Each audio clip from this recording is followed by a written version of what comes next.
Hello అండి.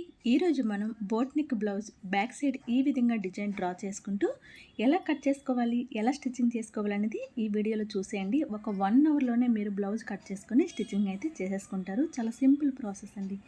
దానికోసం ముందుగా లైనింగ్ క్లాత్ ఫోల్డింగ్ మన వైపుకు ఉండేటట్టు పెట్టుకొని మీకు బాడీ లెంత్ ఎంతైతే ఉంటుందో దానికి ఒక 1 ఇంచ్ ఎక్స్ట్రా పెట్టుకొని ఇలా మార్కింగ్ చేసుకోండి. ఇప్పుడు ఫుల్ షోల్డర్ లెంత్ తీసుకుంటున్నాను. బోట్ నెక్ కాబట్టి ఫుల్ షోల్డర్ లెంత్ తీసుకున్నాను 7.5 ఇంచీలు. ఇప్పుడు హార్మోల్ రౌండ్ కోసం మనం 7 ఇంచుల దగ్గర మార్కింగ్ చేస్తున్నాను. ఇప్పుడు ఈ కార్నర్లో టేప్ ఇలా పెట్టుకొని 1 ఇంచ్ దగ్గర ఒక మార్కింగ్ అనేది చేసుకోవాలి. ఇలా మార్కింగ్ చేసుకున్న తర్వాత ఇప్పుడు చెస్ట్ లూజు 9 ఇంచీలండి. 2 ఇంచెస్ ఎక్స్ట్రా ఖర్చు కోసం పెట్టుకుంటూ ఈ విధంగా మార్క్ చేసుకోవాలి. ఇప్పుడు మనం ఇక్కడ మార్క్ పెట్టుకున్నాం కదా 1 ఇంచ్కి, దీన్ని ఇలా ఈ విధంగా రౌండ్ ఇచ్చుకోవాలి. ఇప్పుడు కింద నడుము లూజ్ వచ్చేసి 8.5 అండి. 8.5 దగ్గర ఈ విధంగా మార్క్ చేసుకొని ఇప్పుడు కింద కూడా 2 ఇంచెస్ ఎక్స్ట్రా ఖర్చు కోసం ఈ విధంగా పెట్టుకొని ఇప్పుడు మనం పైన పెట్టుకున్న లైన్స్ని ఈ విధంగా కలుపుకోవాలి. ఇప్పుడు ఇలా డ్రా చేసుకున్న తర్వాత ఇప్పుడు మనం బోట్ నెక్ కదా తీసుకుంటున్నాము. ఇప్పుడు ఇటువైపు నుంచి ఇటువైపుకు 3 ఇంచుల దగ్గర టేప్ పెట్టుకొని ఈ విధంగా 3 ఇంచుల దగ్గర మార్కింగ్ చేసుకున్నాను. ఇప్పుడు నెక్ డౌన్ కోసం 3.5 ఇంచుల దగ్గర మార్కింగ్ చేస్తున్నాను. మీరు కావాలంటే 3 ఇంచుల దగ్గర కూడా మార్కింగ్ అనేది చేసుకోవచ్చు. ఇప్పుడు ఈ విధంగా ఒక లైన్ డ్రా చేసుకుందామండి. ఇప్పుడు పై లైన్ ఈ విధంగా కలుపుకుంటూ ఒక బాక్స్ షేప్ లాగా డ్రా చేసుకొని ఇప్పుడు ఇందులోనే మనం బోట్ నెక్ అనేది డ్రా చేసుకుందామండి. ఈ విధంగా బోట్ నెక్ డ్రా చేసుకున్న తర్వాత ఇప్పుడు ఈ నెక్ నుంచి ఈ విధంగా కిందకి ఇలా టేప్ పెట్టుకొని అడ్డంగా 2 ఇంచెస్ దగ్గర ఒక మార్కింగ్ చేస్తున్నాను. మళ్ళీ టేప్ని ఈ విధంగా పెట్టుకుంటూ ఇంకొక 2 ఇంచెస్ దగ్గర మళ్ళీ మార్కింగ్ చేసుకోవాలి. ఇప్పుడు మనం ఏదైతే బోట్ నెక్ డ్రా చేసుకున్నామో ఆ లైన్ నుంచి ఇలా టచ్ అవుతూ ఇలా ఒక బాక్స్ షేపు డ్రా చేసుకోవాలండి. చూస్తున్నారు కదా ఈ విధంగా. ఇప్పుడు ఈ పై లైన్ ఇలా కలుపుకుంటూ స్ట్రైట్గా ఒక లైన్ కిందకి డ్రా చేశాను. ఇప్పుడు నడుము మనకి ఎంతైతే కావాలో అంతవరకు మనం మార్కింగ్ చేసుకోవాలి. నేనైతే 4.5 ఇంచుల నడుము కాబట్టి 4.5 ఇంచుల దగ్గర ఈ విధంగా మార్కింగ్ అనేది చేశాను. ఇప్పుడు ఇందులో మనం డిజైన్ అనేది డ్రా చేసుకుందామండి. మనం 2 ఇంచుల బాక్స్ ఒకటి రెడీ చేసుకున్నాం కదా, 2 ఇంచెస్ ఈ మూల నుంచి ఈ విధంగా లైన్ అనేది డ్రా చేసుకోవాలి. ఇప్పుడు 4.5 ఇంచుల దగ్గర నడుము పెట్టుకున్నాం కదా, దీనికి ఈ విధంగా కొంచెం కర్వ్ షేప్ ఇచ్చుకుంటూ ఇలా డ్రా చేసుకోవాలండి. మీరు కావాలంటే డ్రాప్ షేప్ అయినా లేదా పాన్ షేప్ అయినా ఏదైనా సరే డ్రా చేసుకోవచ్చు, మీ ఇష్టం. నేనైతే ఈ డిజైన్ పెడుతున్నానండి. ఇప్పుడు మనం ఎలా అయితే డిజైన్ చేసుకున్నామో అలాగే షోల్డర్ వైపు ఒక 1/2 ఇంచు డౌన్ చేసుకుంటూ ఈ విధంగా కటింగ్ అయితే చేస్తున్నానండి. ఏదైతే మనం నెక్ డ్రా చేసుకున్నామో ఆ నెక్ని ఈ విధంగా కట్ చేసుకోవాలి. చూస్తున్నారా ఈ విధంగా వస్తుందండి. పైన మనకి 2 ఇంచెస్ బాక్స్ షేప్ డ్రా చేసుకుని తీసేసాము కదా, అందులో మనకి థ్రెడ్స్ డిజైన్ అనేది వస్తుంది. ఇప్పుడు బ్యాక్ పార్ట్ని లైనింగ్ క్లాత్ పైన పెట్టి యాజ్ ఇట్ ఈస్ అలాగే మార్కింగ్ అనేది చేస్తున్నాను. ఇప్పుడు దీన్ని పక్కన పెట్టేసుకుందాం. ఇప్పుడు మనం నెక్ కాస్త రౌండింగ్ అనేది బాగా చేసుకొని ఇప్పుడు ఒక 1/2 ఇంచు లోపలికి చంక రౌండింగ్ ఈ విధంగా ఇచ్చేసుకోవాలి.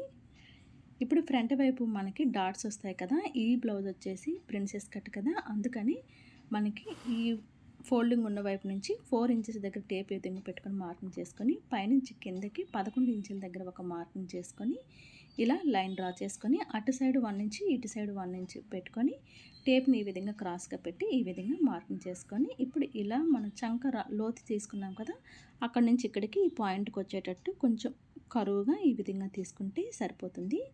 ఇప్పుడు ఈ చివరన మనకి ఏదైతే ఖర్చుల కోసం పెట్టుకున్నామో అక్కడ ఒక 1/2 ఇంచ్ ఇలా క్రాస్ పెట్టుకొని ఇలా డ్రా చేసుకోవాలండి. ఇటు సైడ్ కూడా ఉక్సు వైపు కూడా చిన్నది 1/2 ఇంచ్ కంటే చాలా తక్కువ చిన్నది ఒక క్రాస్ పెట్టానండి. ఇప్పుడు మనం ఎలా అయితే డ్రా చేసుకున్నామో అదే విధంగా కట్ చేసుకుందాం. ఇప్పుడు ఇటువైపు ఖర్చుల కోసం మనం క్లాత్ ఎక్స్ట్రా పెట్టుకున్నాం కదా, అక్కడ ఒక 1/2 ఇంచ్ ఎక్స్ట్రా పెంచుకొని కట్ చేస్తున్నానండి. ఎందుకంటే మనం ఇక్కడ పాయింట్స్ పెట్టుకున్నాం కదా డాట్స్ కోసం, ఇది కట్ చేసాక క్లాత్ తగ్గుతుంది మనకు, అందుకని ఒక 1/2 ఇంచ్ ఎక్స్ట్రా పెట్టి కట్ చేశాను. ఇప్పుడు మెయిన్ క్లాత్ కూడా కింద పెట్టి నేను ఒకేసారి లైనింగ్ క్లాత్ మెయిన్ క్లాత్ పెట్టి కట్ చేసేసానండి. ఇప్పుడు మనకి ఎటు సైడ్ ఏది వస్తుంది అన్నది ఇలా పెట్టుకొని ఈ విధంగా పిన్స్ పెట్టేసుకుంటే మనం అదే విధంగా కుట్టేటప్పుడు కుట్టేయడానికి చాలా ఈజీగా ఉంటుంది. ఇప్పుడు ఇది బ్యాక్ సైడ్ క్లాత్ అండి. మెయిన్ క్లాత్ కట్ చేసేసాను. ఇలా మధ్యకి కట్ చేసేస్తున్నాను. ఇప్పుడు మనం దీన్ని ఎలా స్టిచ్చింగ్ చేసుకోవాలనేది చూసేద్దామండి. ఇలా మధ్యకి కరెక్ట్గా కట్ చేసుకున్న తర్వాత మీరు కావాలంటే బకరం వేసుకోవచ్చండి. నేనైతే బకరం వేయట్లేదు. అంటే లైనింగ్ క్లాత్ మెయిన్ క్లాత్ పైన పెట్టేసి ఇలా స్టిచ్చింగ్ చేసేసి నెక్ వైపు లోపలికి టర్న్ చేసేస్తున్నాను. ఇప్పుడు స్టిచ్చింగ్ చేసి తీసుకొచ్చాను. ఎక్స్ట్రా క్లాత్ని తీసేస్తున్నానండి. ఇప్పుడు మనకి రౌండ్ వచ్చే దగ్గర చిన్న చిన్నగా కట్స్ పెట్టుకొని ఇప్పుడు దీన్ని లైనింగ్ క్లాత్ లోపల వైపుకి వెళ్ళేటట్టు టర్న్ చేసేసుకుందామండి. నీట్గా ఇలా టర్న్ చేసేసుకొని మీరు ఐరన్ చేసేసుకున్నారంటే నెక్ అనేది చాలా నీట్గా అయిపోతుంది. బ్యాక్ సైడ్ రెండు కూడా స్టిచ్చింగ్ అయితే అయిపోయాయి. అలాగే ఉక్స్ పట్టి కాజపట్టి కూడా వేసేసి బ్యాక్ సైడ్ డాట్స్ కూడా వేసేసానండి.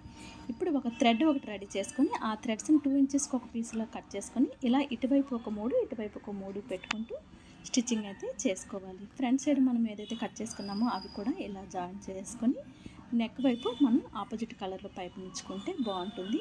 అలాగే కింద వైపు ఈ విధంగా స్టిచ్చింగ్ అయితే క్లాత్తో చేసేసి లోపలికి దాన్ని మడిచి హెమ్మింగ్ అయితే చేసేసానండి. ఇప్పుడు పై వైపున మనం ఇలా రింగ్స్ పెట్టుకున్నాం కదా, ఇప్పుడు దీని లోపల ఒక థ్రెడ్ని పెట్టుకోవాలి. ఈ విధంగా నేను థ్రెడ్ డోరీ అనేది ముందే రెడీ చేసేసానండి. సారీలో పీస్ని స్ట్రైట్గా కట్ చేసి 2 ఇంచెస్ వెడల్పున్నట్టు కట్ చేసుకొని దాన్ని ఈ విధంగా డోరీ చేసి కింద చిన్న క్యూట్ టెజల్స్ కూడా రెడీ చేసేసాను. ఇప్పుడు హ్యాండ్స్ జాయిన్ చేసుకుందామండి. హ్యాండ్స్ కటింగ్ ఏమీ చూపించట్లేదు, ఎందుకంటే నార్మల్ హ్యాండ్సే కాబట్టి కటింగ్ చేసేసి ఇప్పుడు హ్యాండ్స్ని కూడా జాయిన్ చేసేస్తాను. హ్యాండ్స్ ఇప్పుడు జాయిన్ చేసేసి తీసుకొస్తాను. హ్యాండ్స్ కూడా జాయిన్ చేసేసాను. అలాగే బ్యాక్ సైడ్ రింగ్స్లో డోరీ కూడా పెట్టేస్తానండి. అలాగే 2 ఇంచెస్ ఖర్చు కోసం పెట్టుకున్నాం కదా మనం బ్లౌజ్కి, ఆ 2 ఇంచెస్ మార్కింగ్ ప్రకారం నేను బ్లౌజ్ సైడ్లు కూడా జాయిన్ చేసేస్తానండి. ఈ విధంగా బ్లౌజ్ అయితే కంప్లీట్ అయిపోయింది. బ్లౌజ్ వేసుకున్నాక బ్యాక్ సైడ్ డిజైన్ అయితే చాలా బాగుందండి. మీరు కూడా ఒకవేళ సింపుల్ సారీకి క్లాసీ లుక్ కావాలనుకుంటే ఈ డిజైన్ ట్రై చేసి చూడండి. చాలా బాగుంటుంది. బ్లౌజ్ అయితే 1 అవర్లోనే కంప్లీట్ అయిపోయిందండి. బోట్ నెక్ బ్లౌజ్ చాలా సింపుల్ ప్రాసెస్లోనే అయిపోతుంది. మీరు కూడా ఒకసారి ట్రై చేసి చూడండి. మీకు ఎలా వచ్చిందో కింద కామెంట్ సెక్షన్లో చెప్పండి. మరిన్ని మంచి వీడియోస్ కోసం మన ఛానల్ని సబ్స్క్రైబ్ చేసుకోండి. Thanks for watching.